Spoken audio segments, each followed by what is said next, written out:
Olá, agora nós vamos conversar um pouco sobre o Conselho da Mulher. Mas a gente não pode falar do Conselho da Mulher sem antes pensarmos um pouco na história da luta das mulheres. Vejam só, se a gente voltar no tempo, e olha que a gente nem vai voltar muito no tempo, vamos pegar aí início de 1800 e alguma coisa. 1827, as meninas, mulheres, elas foram autorizadas a frequentar a escola naquele tempo, porque antes não podia. Em 1879 é que elas tiveram acesso à universidade. E o primeiro partido feminista no Brasil é de 1910, porque antes nem se cogitava uma coisa dessa, até porque naquele tempo o marido ele tinha poder total sobre a mulher. Existia uma lei de 1916 que dizia que ele podia inclusive tirar a vida dela se fosse comprovado caso de adultério. Ele não seria preso, né? E tudo isso as mulheres que nos antecederam tiveram que lutar para poder mudar. A mulher teve direito ao voto em 1932. 32. 2 anos depois é que esse direito foi incorporado à Constituição. E só muito depois é que ele se tornou obrigatório, acho que em 67.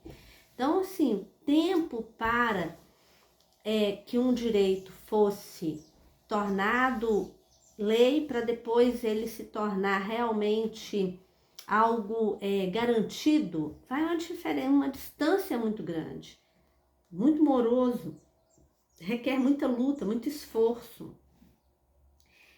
Lá em 43, começaram a surgir algumas leis para garantir alguns direitos da mulher que trabalhava, como a questão da licença maternidade, algumas coisas assim. E o que começou a abrir mais espaço para as mulheres na década de 60, com os anticoncepcionais. Mas olha que coisa engraçada, em 61 foi discutida uma lei, foi feito um decreto, vocês acreditam, para poder acabar com a proibição do uso do biquíni em praias, piscinas e desfiles, porque até então era terminantemente proibido.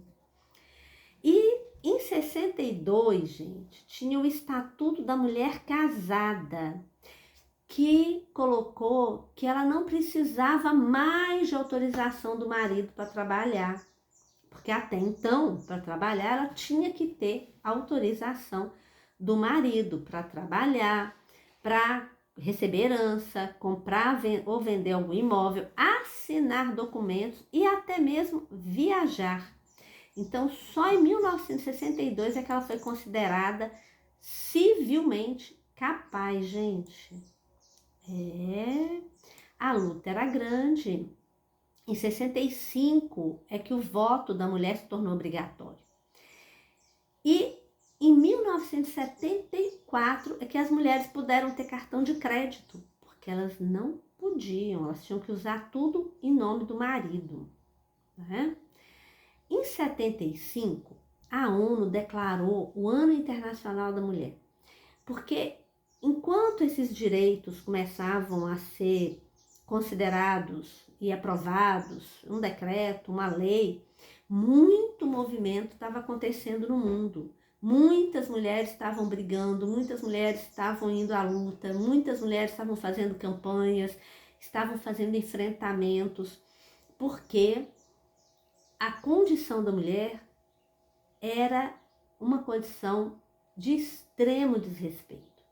E se hoje nós temos condições de fazer o que fazemos, nós devemos muito às pioneiras que sempre fizeram esse trabalho de defesa do direito da mulher, enfrentando e muitas vezes perdendo as suas vidas nessas lutas. Em 77, o casamento deixou de ser indissolúvel, né, com a lei do divórcio, e aí a mulher foi ganhando um pouco mais de autonomia, de liberdade. E nós vamos encontrar lá em 1985, tá? Uma lei que é a Lei 7.353, de agosto de 1985, que regulamentou um decreto, que foi regulamentada, desculpa, por um decreto depois só em 2008, criando aí um órgão que era o Conselho Nacional do Direito da Mulher. Mas diferente dos outros conselhos, ele não é um conselho que tem reuniões permanentes, sabe? Ele foi criado inicialmente como um órgão consultivo, hoje ele é deliberativo também. Mas as reuniões ordinárias só aconteciam a cada 4 meses, né? Ou quando fossem convocadas pelo presidente, pela presidente, né? E uma outra coisa que é interessante é que esse conselho, ele sofreu várias dificuldades para executar suas funções. Em 89, ele teve inclusive as suas atividades paralisadas, só voltando depois em 2003. E na verdade, ele ganhou um pouco mais de evidência, né? E hoje tem uma outra estrutura, porque hoje nós contamos, hoje ano, né, de 2024, nós contamos com o Ministério da Mulher desde 2023 e uma luta muito maior pela garantia dos direitos da mulher. Mas, independente dos avanços que nós tivemos, legalmente falando, né, inclusive em 2006, com a promulgação da Lei Maria da Penha, nós sabemos que as mulheres, elas enfrentam a violência em todos os níveis e espaços. As mulheres ainda vivem com a questão do assédio de uma forma muito grave. Essa questão do machismo e do que gera o feminicídio é muito forte. E fortalecer políticas de defesa dos direitos da mulher é um dos grandes desafios deste conselho. O Conselho da Mulher, ele tem como competência formular diretrizes e promover políticas em todos os níveis da administração pública, direta ou indireta, visando a eliminação da discriminação que atinge a mulher. Ele também pode prestar assessoria ao Poder Executivo para emitir parecer, elaborar programa, projeto em todos os níveis, no município, no estado e na União. Tudo que diz respeito à mulher pode e deve contar com a participação do Conselho da Mulher. Estimular e apoiar e desenvolver estudos, pesquisas, debates, eventos, seminários que possam estar dando força para a divulgação e para a garantia desses direitos conquistados. O Conselho da Mulher pode sugerir aí tanto as prefeituras, ao governo do estado, ao presidente da República, projetos de lei que visem assegurar os direitos das mulheres ou ampliar os direitos das mulheres. Também é competência do Conselho da Mulher fiscalizar e exigir o cumprimento de todas as legislações existentes e promover o intercâmbio, firmar convênios com organismos internacionais, nacionais, públicos, particulares, que possam promover aí políticas públicas, programas, serviços, projetos que possam ampliar o alcance das políticas públicas da defesa do direito da mulher. O Conselho da Mulher, ele é constituído, vou falar do Conselho Nacional, tá? Ele era constituído por 40 conselheiras titulares, sendo 21 da sociedade civil, 16 governamentais, 3 de notório conhecimento nas questões de gênero e uma conselheira emérita. Isso conforme lá o artigo 3º do Decreto 6.412 de 2008. Acontece que cada município vai ter a sua legislação e vai definir o número de representantes. A sociedade civil vai ser composta através de um edital que vai apresentar as condições de participação, e as organizações que representam grupos de mulheres vão concorrer nesse edital para compor, então, a parte da sociedade civil. E as do governo vão ser indicadas pelo governo. Naturalmente que em cada instância a composição vai ser diferente de acordo com o que a lei de cada município estiver prevendo, não é?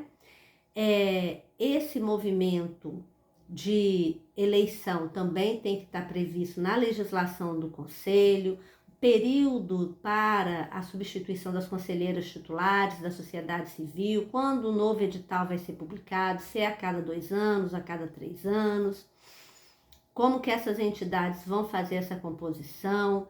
E o importante é que esses grupos representativos dos movimentos femininos, eles precisam se organizar também fora dos espaços do conselho para discutir as suas pautas e se fortalecer dentro do conselho e fora dele, para ampliar o alcance das propostas que o Conselho da Mulher pode ter. Qual é o grande desafio que nós temos?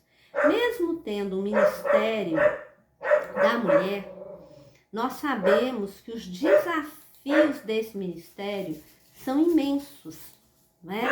Nós sabemos que mesmo com todas as campanhas que são realizadas hoje, atualmente nós temos uma campanha do feminicídio zero, tem lá o Disque 180 para denúncias com relação à violência contra a mulher.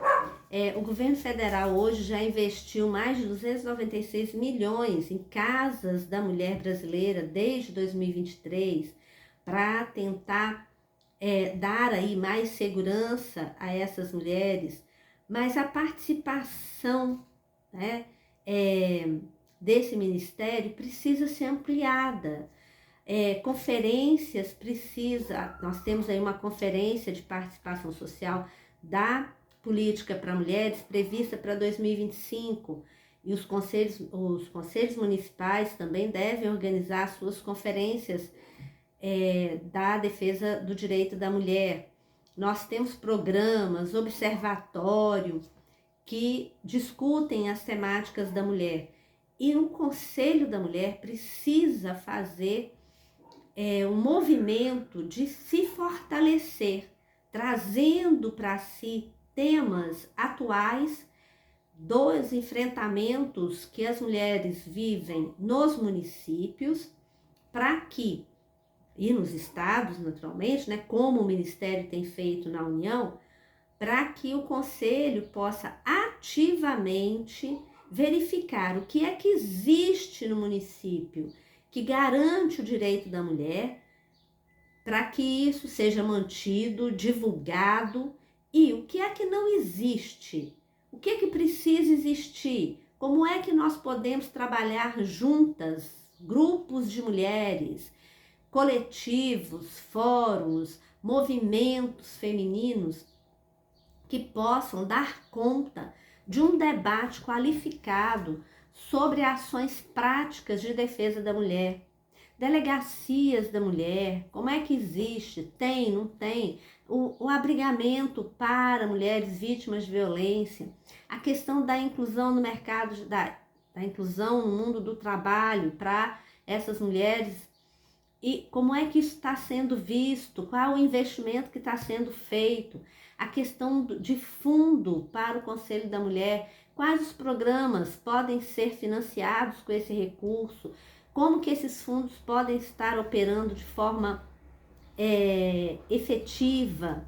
Existem muitos desafios para o Conselho da Mulher, como existem muitos desafios para a mulher ainda apesar de nós já termos avançado muito, mas nós estamos muito longe da garantia real da defesa dos direitos da mulher como minoria, apesar de sermos uma grande maioria nesse país e no mundo. Então é preciso muito mais eficiência na construção de estratégias para o fortalecimento do Conselho da Mulher. E a gente tem que se empenhar nisso para que amanhã ou depois nós tenhamos um Conselho da Mulher com uma estrutura tão forte como nós vemos em outros conselhos. E mesmo esses outros conselhos ainda não conseguem ter financiamento público que seja justo. Mas é preciso também trazer para dentro do Conselho da Mulher a mesma garantia de defesa dos direitos como nós lutamos para as outras políticas públicas.